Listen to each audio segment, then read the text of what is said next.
The other day in the office, Jeff Cork and Jeff played through all of 1-2-Switch's games, the full lineup, and it was fun to see the raw reaction to this thing. Here's the thing.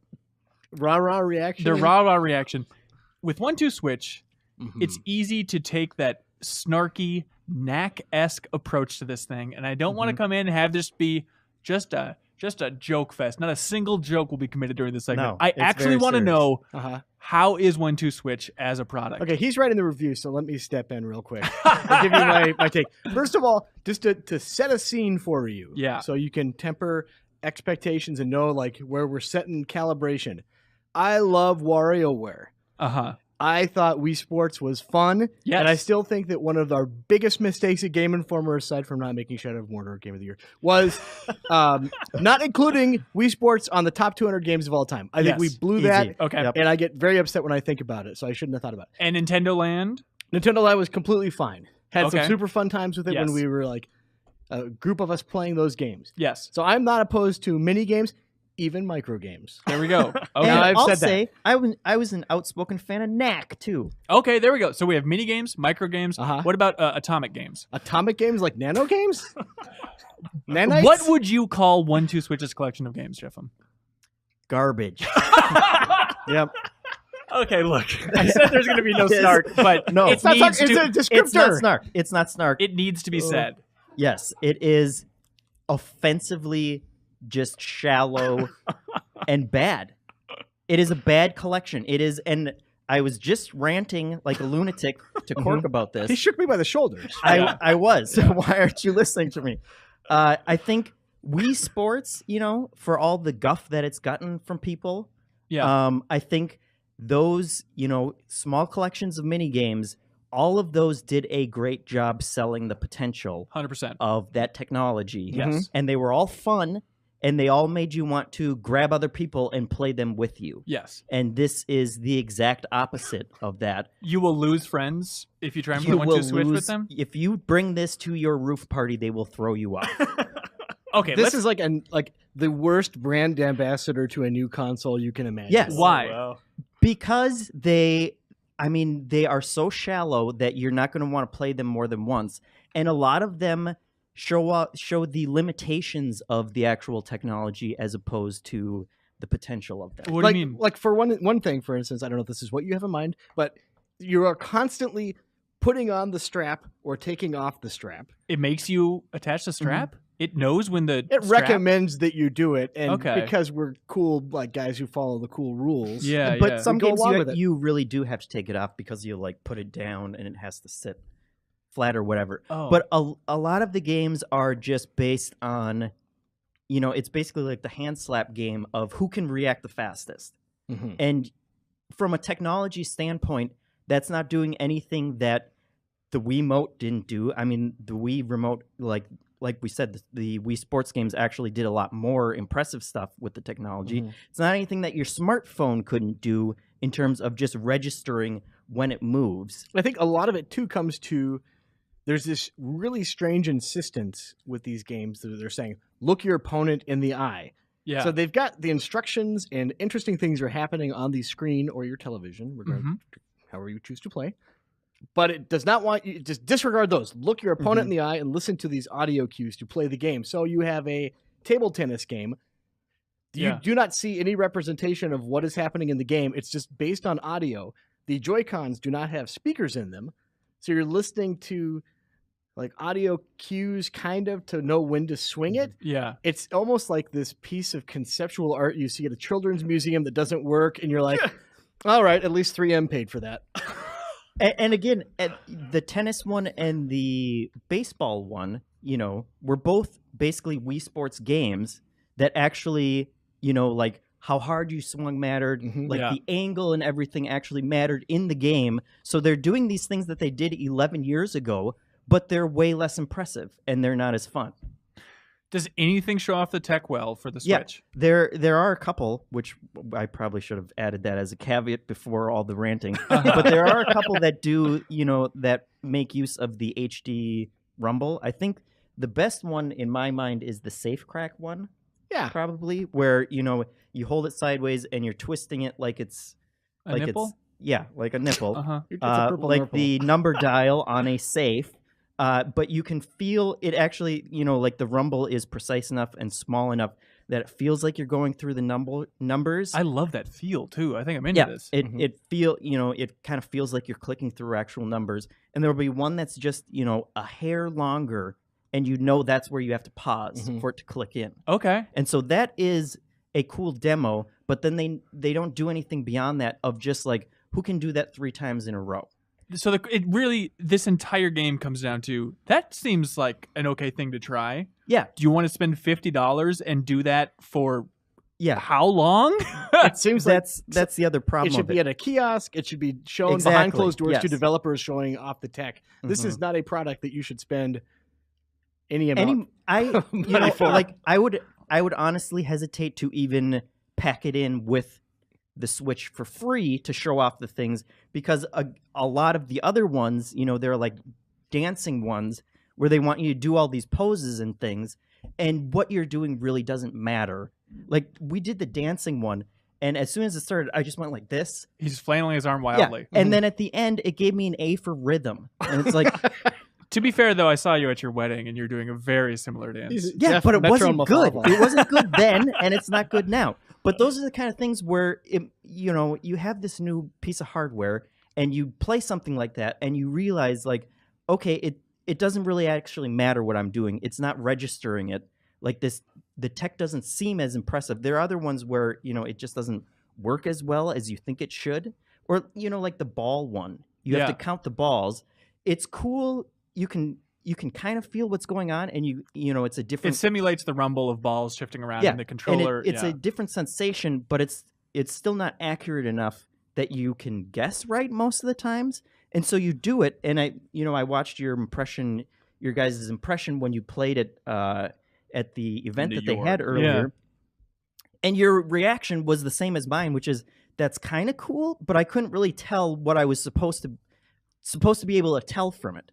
So, at least with the safe one, like that's something that you can actually do and it feels good. Yeah. But then even there, they don't build off of it into something that you would want to replay more than once. Okay, let's go the best game. Sneaky Dice. Okay, this is out of what? How many total here? 28. 28 total. Yes. The best game of all of them is called Sneaky Dice. He likes Sneaky Dice. Yeah. So basically, you both hold it and you shake it, and that's you rolling your dice, and then you flip it over, and it will vibrate how many dice the other opponent has. Now, listeners at home, I recommend getting a pencil, a pad and paper if you have an abacus of some sort, because this game is just the most complicated thing. Okay. It's like Calvin Ball in Ben's mind. Yeah. Which is ridiculous because it's very simple. Kyle, for a normal person at the table, you want to have the higher number of points, and if you get doubles, you'll get more points. That's the abacus part of it. Yeah. And the trick is like talking to your opponent. Like Cork, like I can tell Cork, like, hey, you got something here. I could be lying to him. You want to bluff them. But again, so you have the rumble giving the amount that is in the other person's control. Other person. Yes. That is the only reason you're not playing this with real dice, is because it's rumbling.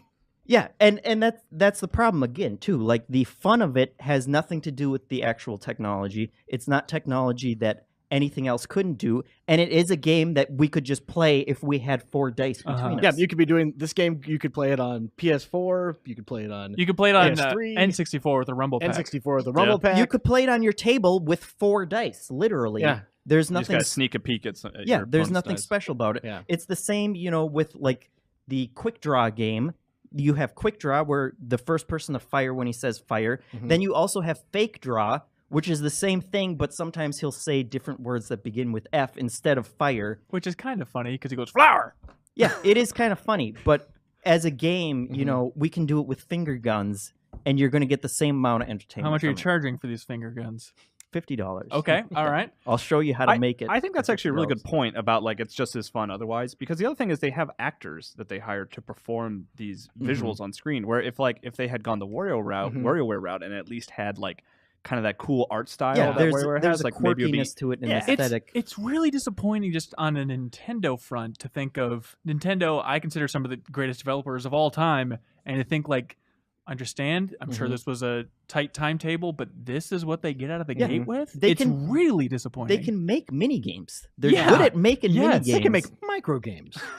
They're good at micro games. They're good at all kinds of games. And there's no, there's like a team battle that you can kind of do, but otherwise there's no way of keeping track, from one game to the next who's ahead or behind or anything. There are very few that actually, there are a couple that have variations on it, but not many. It's a simple presentation style. I guess it's slick, but I think you mentioned yesterday, Jeff, I'm like, this is basically a lackluster Game Jam collection. Yeah, not even. You would get laughed out of a Game Jam if that's what you had after 12 hours of programming. And also, there were extreme loading times. There were some of them inexplicably have loading times. Yeah. For loading up. To replay, Quick Draw, where what they're loading is two guys standing there aiming guns at each other. Yes.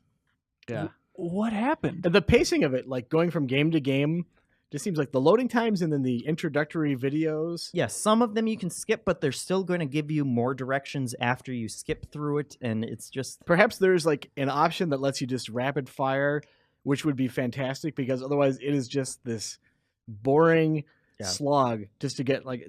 I just want to go like play a game that is literally just making a gesture like this, but you have to sit through like a minute and a half of exposition before. There's a baby game. There's a baby game. And I think, and then we're not talking about Zelda anymore. No.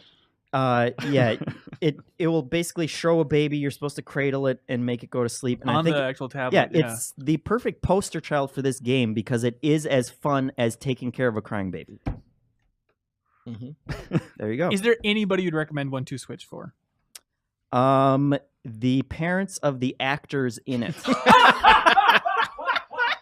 Seriously, because it's their first and last gig they're getting. So if you want to show off the Switch, show them Zelda. Be like, here's a franchise you're familiar with. This game is fun as hell.